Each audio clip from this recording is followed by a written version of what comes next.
ரொம்ப நாளாக weight loss பண்ணணும்னு நினச்சிட்ருக்கீங்க, ஆனால் ஒரு ஐடியாவே இல்லை அப்படின்றவங்களுக்கு நம்ம சேனலில் நிறைய டிப்ஸ் ரெசிபீஸ்லாம் நான் ஷேர் பண்ணிகிட்ருக்கேன். சப்ஸ்கிரைப் பண்ணிக்கோங்க.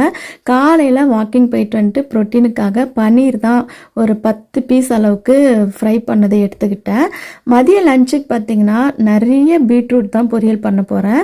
எப்போதும் நம்ம வெங்காயம் பச்சை மிளகாலாம் போட்டு பண்ணுற மாதிரி தான், ஆனால் நான் சமையலுக்கு பார்த்திங்கன்னா நல்லெண்ணெய் தேங்காய் எண்ணெய் மட்டும்தான் யூஸ் பண்ணுவேன்.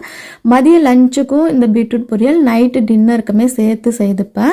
அதுக்கப்புறம் மோர் குழம்பு செய்யறதுக்காக வெண்டைக்காய் நீர் காய்கறியாக இந்த சவுச்சவு போட்டு வேக விட்டுட்டு அப்புறம் மோர் குழம்புக்கு ஊற வச்ச எல்லாத்தையும் அரைச்சி இதில் சேர்த்துட்டு தயிர் கருவேப்பிலை சேர்த்து இறக்கிட்டேன். ஒரு 50 கிராம் அளவுக்கு மட்டும் வடித்த சாதத்து கூட நிறைய காயோடு சேர்த்து அந்த மோர் குழம்பு போட்டு நம்ம நல்லா இந்த சூப் மாதிரி சாப்பிட்டுக்கலாம். சூப்பராக வெயிட் லாஸ் ஆகும். ட்ரை பண்ணி பாருங்கள். இது கூடவே வாக்கிங் ஒர்க் அவுட் பண்ணிங்கன்னா இன்னும் ஸ்பீடாக வெயிட் குறையும்.